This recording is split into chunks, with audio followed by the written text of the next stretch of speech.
Hey, it's Briscoe here, and I'm going to explain to you what the compete method is and how you can push past that invisible ceiling that is holding you back in the most time efficient and fun way that I know how. Because let's face it, everyday athletes like you and I don't have unlimited time or resources to be spending in the gym. I'm going to focus on two things. Firstly, mapping what the process looks like ahead and what your next stages are for moving forwards. And secondly, what are the components that make up a snowball athlete, which is someone who is regularly experiencing PBs and wins in the gym. They are finding their training fulfilling and they are feeling confident and capable within themselves. I've done this for me and I've done this for literally hundreds of other athletes. And hopefully today I'm going to outline how you can do this for yourself. So let's get started. You'll see yourself, no doubtedly, somewhere on this pyramid. So at the base of the pyramid, we have the scaled level athlete, which is an athlete that normally is quite new to the sport. They currently can't do any of the gymnastic movements. Maybe their Olympic lifting is a little bit uncomfortable or they're learning it for the first time. And typically speaking, scaled athletes follow a class-based structure. Next up in the pyramid, we have the intermediate athlete. This is an athlete that can do some movements. They've started to learn gymnastics. They are more competent and more confident with their Olympic lifting, but there are holes, whether that is that they haven't learned all of the gymnastic skills yet, or whether all of their Olympic lifting isn't up to scratch in terms of weight and competency. Somewhere in there, there are the gaps in their performance that would need filling in order to take them to the next level up, which is the RX level. Just moving back to the intermediate level, these athletes, more often than not, follow classes. And maybe they also have a program alongside, but very often it's a combination of the two. When you get to the RX level, which presumably is most people's goal, here is where you don't have any obvious flaws. You can do, at least for one rep, all of the gymnastic skills. You can lift weights at the right capacity. You can get through workouts and not die too much. And typically speaking, RX athletes follow a program. Above this, you have the elites. I'm not going to dwell too much on the elites today. Normally when an athlete I'm coaching with gets to that level, they graduate and find a different program or coach. But the elites are the very, very top level of each country. They are being coached individually and probably have been for a very long time following a program. And they are very, very high level athletes, often doing this as their full-time job. Now, I'm not suggesting by any means that your personal goal should be to progress from the scaled level all the way to the elite. It's definitely not my goal, but I'm assuming if you're watching this video that you are somewhere in these bottom two sections, either the scaled or the intermediate level, and you are looking to progress. So what normally happens, an athlete joins a gym, their local CrossFit gym, and they expect that they will seamlessly move up this pyramid. This simply isn't the case. And if it was, I wouldn't be having conversations with hundreds of athletes who have got stuck somewhere in this pyramid. And the typical places that I see athletes get stuck is trying to move from the scaled level into the intermediate level. It's that first exposure to actually learning and being able to do movements properly and actually being able to lift with confidence. And then we see another huge proportion of athletes that get stuck between the intermediate level and the RX level, where they can do most of the skills, but they just can't quite tick off the final things that would take them there. And normally that comes in learning a muscle up. Now, athletes get stuck in these two bottlenecks, as I call them, for two main reasons. And whether you're scaled going into intermediate or intermediate going RX, the two reasons tend to be the same. The first one is that we have a lack of skill-specific strength. And that's not to be confused with a lack of strength in general. I very often work with athletes who have come from a powerlifting background or a bodybuilding background, and they're actually really strong individuals, but they're not strong in a gymnastic specific way or an Olympic lifting specific way. And that key difference is something that holds them back. Now, the other area is not properly doing appropriate drills progressions. So that means that they are not doing the correct drills that match their ability level. Perhaps they're not even doing the right skill that is correct for them at the time. And they're not having enough contact time week to week where learning a skill is progressive and follows a particular pattern. And both of these two areas are very typical of class-based athletes, because in your classes, there simply isn't the time or desire within the content to really work on skill-specific strength or to be doing appropriate drills progressions. So if you can relate to this and you are stuck in one of those bottlenecks, over the next few minutes, I'm going to explain to you exactly what you can do to break through these plateaus and start moving up the pyramid. So how we actually progress up the pyramid is going to come down to this model. And we are going to start right at the center, which is the outcome and objective of what we're actually chasing. And it's very important that you and I are aligned on this, because the purpose of this is all driving towards the center. And if this is something that aligns with you, then you can find out more information about how you can work with me on it below. And equally, if it isn't something that aligns with you, then you can honestly stop watching this video, because this whole process is going to be around building the Snowball Athlete. Now, this is a term that I use to coin some of my most successful athletes that I've been working with for a very long time. And it's the athletes that haven't just experienced one goal or two goals or ticked off a couple of skills or got a bit stronger. It's athletes that have radically changed their entire athleticism. And this comes from consistency over time. So sometimes I work with athletes for as little as 6 weeks. Those athletes will achieve something. They will probably hit a new skill. They will probably hit a new lift, which is awesome. But the Snowball Athlete is someone who's been in the game for a little longer and has successfully applied this theory for longer. And they just haven't achieved one thing or two things. Their whole self is completely different. And when this athlete looks back over a 2-year period, they can't even recognize the person they started with. And that is really what we are trying to achieve. Now, you'll know you're a Snowball Athlete because 3 things will be happening. The first thing, you will be experiencing regular PBs and regular wins. And this isn't just every now and again, every 3 months, you might get a bit stronger or do something new. This is predictable and regular good things that are happening as a result of your training. With that, the second thing that you'll be experiencing is training that is really fulfilling. I find it quite sad sometimes when I first start working with an athlete and it's a bit of a chore for them to get into the gym and they're kind of struggling to get going. And often it's because their training isn't actually taking them anywhere. Motivation is seeded from success, and success is seeding from having something that actually works. And when all of those things are put together and you're in the gym and you're working towards something and you're actively achieving it, that is very motivating and very fulfilling. And getting up and going in to do your training is exciting. You're excited to see the program, you're excited to work on the things, and you're excited for your progress. So that is part 2 of being the Snowball Athlete. The third piece is that a Snowball Athlete feels very capable in themselves, what they can do, their capacity, and they also feel very confident in the same things. They feel confident that they can walk into any gym, look at a workout, and they can do it. They feel confident that if there's a competition and their friend asks them to be their partner, they can do it. They feel confident that the things that they're doing outside of the gym directly help and support their training within the gym. Now, I have a few awesome Snowball athletes that I've been working with. The first person that springs to mind is a lovely girl called Ellie Silk. Now, Ellie started working with me when she hadn't even began in the CrossFit space. She did a little bit of lifting, a little bit of strength, a little bit of conditioning, but there was nothing really structured for her. And recently, Ellie actually entered a RX competition as an individual and she won it, which was phenomenal. To see where she started and where she's come to now, she has applied everything that I'm going to run you through in a really clear and stepwise fashion. She stayed in the game and she is without doubt a Snowball Athlete. Similar story is a lovely lady called Annie Curtis. Now, I actually met Annie in person in Australia. She was training in classes and she made a good amount of progress. She was definitely within that intermediate bracket where she could do some skills, but there were a fair few skills that were still eluding her. She actually moved back to England and she needed a program to support her, and that is exactly what we did. And now she's in a similar position to Ellie. She's hit her first bar muscle up, linked bar muscle ups. She's hit ring muscle ups, strict handstand push-ups, handstand walking around objects. She's hit more PBs than I could possibly name, and without doubt, she is also in that Snowball Athlete bracket. And also we had the lovely Nolan, who programmed a lot for himself and was following his own structure within his training week. We identified his goals, his weaknesses. We gave him this whole method that I'm going to run you through now. And just like these other 2 athletes, Nolan's capacity has changed so much. He can now also ring muscle up, bar muscle up. He's doing really well at the current open, and he's very confident and capable with his own capacity. So generally speaking, there are 3 major things or problems that stand in the way of someone becoming a Snowball Athlete.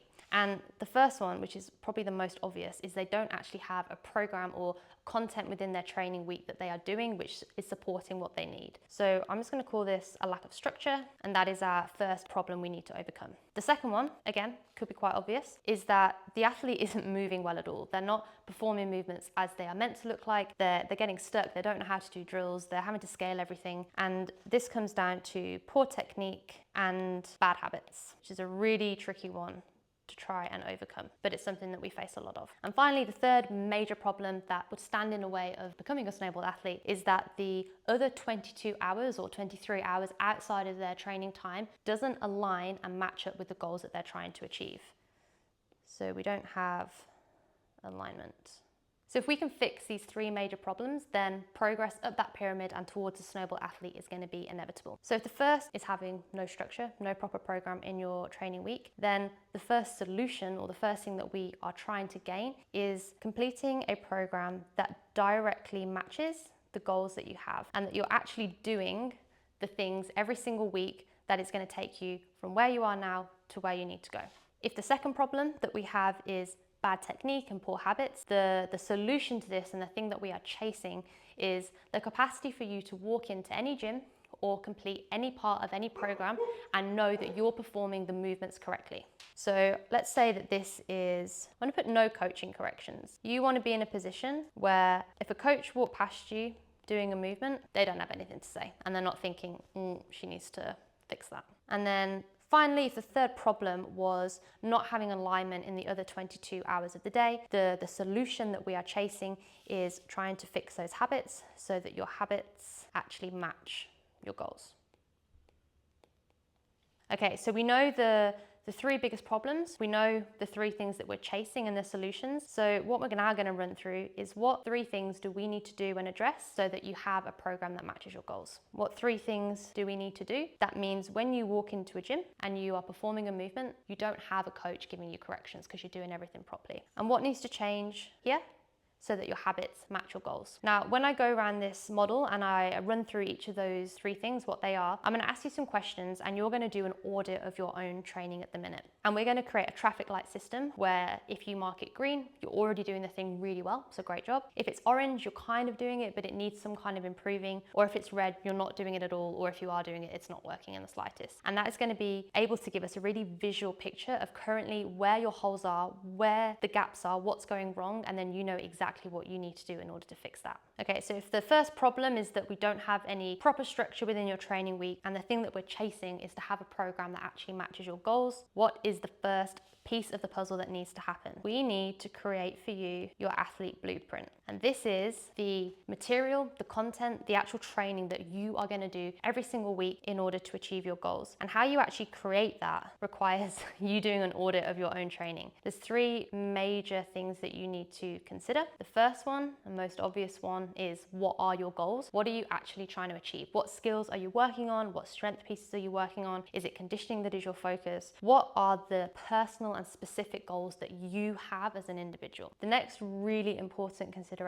is how much time do you have in the week, and do you still want to do classes if you're already doing classes? And the third thing we need to consider is what is your current ability level? Now, we need to look at these three things together because they all influence each other. Step one is to actually work out your goals list. So I get my athletes to write down their goals in a priority order. What is the number one thing they're focusing on at the minute? What's the best case scenario of their next training block to achieve? Then what are things that they would really like to do in an ideal situation? They're like the next priorities. Now, how many of those goals you actually work on is going to entirely depend around how much time you have each week to train and how many classes you want to do. I actually really encourage my athletes to do some classes because they're really good for certain things. They're really good for training in a group. There's a lot of enjoyment and fulfillment that comes from doing classes and being with your friends. More often than not, you get a really good conditioning element from a class, probably better than you can do from a program because most of us are a bit competitive, and when we're in the room next to someone near us, we want to chase them. So conditioning is a really good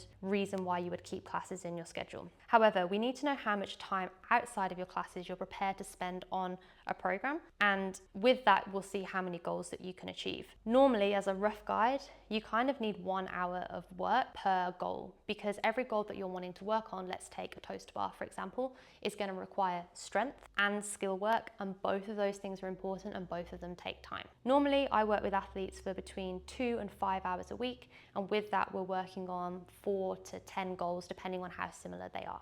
Another really important factor here is your ability level. It's all well and good if your number one goal at the minute is to hit a bar muscle up, but if that doesn't make sense with where you currently are in ability, then there is no point in working on it, and it is going to be a complete waste of your time and resources. As I'm going to go on to explain, there's a very clear and sequential order that you should complete things in, and really your goals should reflect the next part of the progressions that make sense for you. So whilst a bar muscle up might be an end goal, it might not make sense for you right now if you can't already complete a high volume of toast bar. Recently, I set up the lovely Mills's athlete blueprint for her, and she had lots of considerations. We had a busy job. she's a pharmacist, she has 2 young children, and all of this means that her time is a little bit limited. Not overly limited, but she hasn't got 6 days a week and 3 hours a session in order to train. Not many of us do. She also really loves her classes and she wanted to keep those up, so we definitely needed to consider that as well. Her goals, she had hundreds. We had to whittle them down a little bit so that we could appropriately match the time that she had available each week. And her ability level, she was sat at about the intermediate level and her goals did really well reflect this. So we created an athlete blueprint for her that she is absolutely loving. She does 3 sessions a week at the minute with me. She does 2 classes outside of that, and that fits really well within her lifestyle. And she's able to keep up with this week to week, month to month, year to year, and I have absolutely no doubt that she is well on the way to becoming a snowball athlete. Okay, piece of the puzzle number 2, the second thing that we need so that we have a program that matches our goals is to train in program cycles, because it is all well and good having the best material in your training week, but if this isn't put together in something a bit larger, you're never going to have the true opportunity to show training peaks. So the way that my programs are structured is we have 4 weeks where we progress, we have a deload week, and then we have a peak week. The purpose of this, in week 1, we introduce the program to the athlete and they become accustomed to the new set of things that they are doing. From weeks 1 to 2, 2 to 3, and 3 to 4, we progress. We are lifting a bit more weight. The athlete is improving their form, listening to corrections, working on things that they need to work on. We're doing more reps, more volume, and we're gradually getting better. Now, where most people go wrong is that they just try and keep doing this every single week. Every week they come into the gym, they try and do a little bit more, which is fine for a very short period of time, but there will inevitably become the time where that athlete crashes, burns, become injured, and goes straight back to square one. The only way to stop this happening is to plan, implement, and follow through with deload weeks, which is something we are really passionate about. This deload week is going to actually allow the athlete to adapt from the training they've done in weeks 1 through to 4. By having cycles structured in this way, we're going to actually allow the athlete to see the efforts they have put in and experience those regular wins and regular PBs that is required to be a snowball athlete. One athlete that experienced this for the first time was a lovely lady called Ellis. She hands up admitted to me that she doesn't really do deloads and she hadn't experienced them before. And she came into her first deload on her first cycle. She entered peak week and she hit so many PBs, I actually can't even remember how many there were. She increased her volume on all of her gymnastics and I think she hit 2 Olympic lifting PBs as well. And she was amazed at how this actually happened in real life. So the third piece of the puzzle to having a program that's actually going to match your goals is adhering to the drills matrix. This is like addressing the correct ability level when we set up your athlete blueprint. I have, and I'm sure every coach should have, a really clear stepwise progression for each skill. Now, let's take a toast bar, for example. The bottom layer of the rung here is being able to do, for me, 10 kipping knees to chest reps with excellent form. Next stage up the ladder is we teach the athlete how to do 1 toes to bar rep with perfect form. Then we teach them how to do 10, then we teach them how to put it into a workout. And that's just one example of many different skills. And it's really important that when you're starting a program or you're starting to work on a movement, A, it makes sense that you are doing a movement that matches your current ability level. We're not working on bar muscle ups if we haven't mastered toes to bar, but also if we are working on bar muscle ups, we're actually working on the right part within this progression so that you can address personal flaws that you have. Some athletes don't have enough pulling power. Some athletes can't turn over. Some athletes can't enter the bar correctly. And if you're not doing the correct drill that matches the weakness that you have within that movement, then it's fruitless and you're wasting time within the gym and your training is definitely not going to be fulfilling. Okay, so let's look at this as a whole. Like I said before, we're going to implement a traffic light system where I'm going to ask you a question on each of these sections and you are going to decide where you sit within this. So with the athlete blueprint, do you have a program that you are completing every week that directly matches your goals? It suits the time that you have available to train and it matches you at the ability level that you have. If you have this and you're flying, brilliant, you're going to mark this as green. If you kind of do, you're maybe doing some things that react to it, but it's not quite there yet, we're going to put that as orange.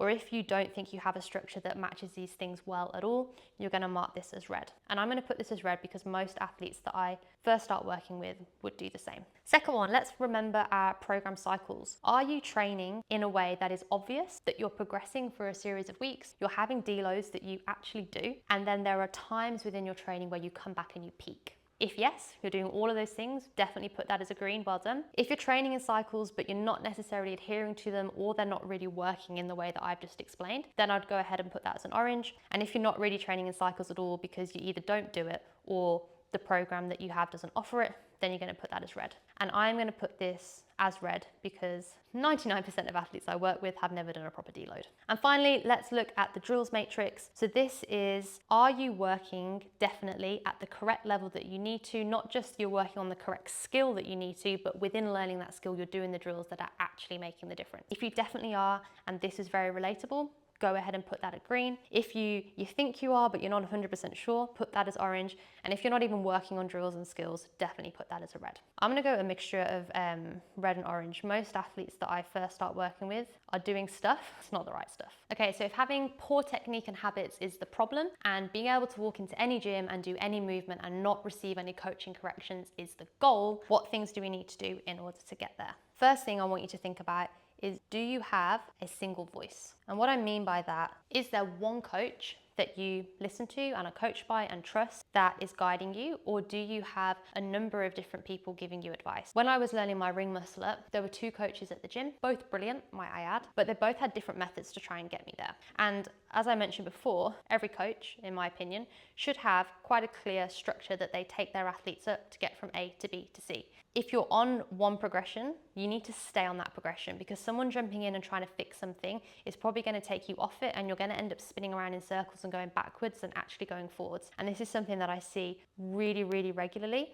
with athletes that have multiple different coaches, whether that's that they have multiple different class coaches and maybe they have a peer that's quite knowledgeable and is helping them, and they have a number of Instagram accounts that they like, maybe I'm one of them, and they're following different advice from there as well. And the combination of too many voices means instead of actually going forwards, which is what you would think would happen with lots of great input, you end up just spinning and spinning and spinning and eventually going backwards. So do you have that single voice of reason that you trust and that is taking you forward on a process, or are you listening to multiple different avenues and getting lots of different technique at lots of different times? It's very confusing. Let's put this straight onto our traffic light system. I'm gonna go with orange because I feel like most athletes that I start working with, they do have some good input, but they have too much of it and it's not consistent enough. Piece number 2, how much time do you have with that trusted voice? When someone is learning something for the first time, they need a lot of coaching and they need a lot of input because things are going to go wrong very regularly. And that's fine, that's all part of the journey, but you need someone with you there to correct, adjust, adapt, and move with you as you go forwards. How much time do you have currently within your training week where you have your trusted voice talking to you? Are they following your progressions week to week? Are they kind of staying with you and mapping this skill with you? Or are they a bit there when they can, not there when they can't be, and it's a bit random? I want you to mark this in green if you have regular contact, so multiple times a week, individually with one coach who is actively helping and tracking your journey. If you have that, awesome. Put that as green. I want you to put this as orange if maybe you have 1 hour a week with a coach, maybe you do 1 PT, that's great. And I want you to put this as red if you are in kind of like the typical class setting where you have maybe 3 to 5 coaches within your gym and they're all helping you at different time points in the week and no one is actively tracking your progress. And I'm going to put this as red because most athletes would fall into that bracket. For example, I'm currently working with a brilliant athlete called Jane, who was definitely one of those athletes that was so unbelievably strong when she came to me, but didn't have the skill-specific strength.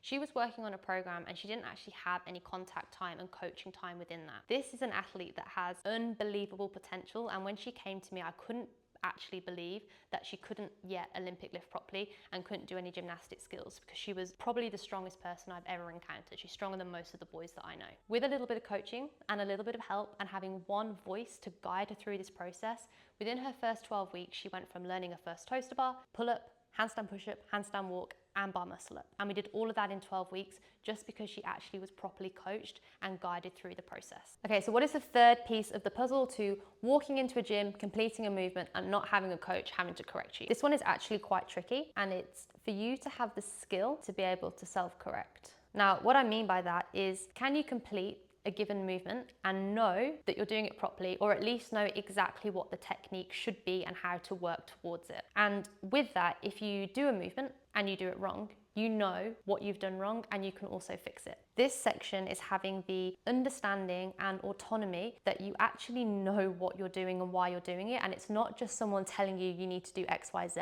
They're saying you need to do X, Y, Z and you go, oh yeah, I know because. So it's having that understanding and assurance and autonomy that you actually know what you're doing and you can act on the fly and independently within your own sessions. Let's go ahead and mark that as green. If you can do most of the movements, you know how to do them, and even if you can't quite do them yet, you know exactly what you need to be doing in order to get there. Let's go and mark that orange if you know you're not doing movements correctly, but you actually aren't quite sure on how to fix them. And let's mark that as red if you actually just don't know if you're doing it correctly or not. I'm gonna, again, sitting on the fence a bit, we're gonna go a mixture of orange and red because most athletes are red for some, orange for others, and that's ultimately why they reach out. One athlete that I am working with is actually really great at this, is Meg.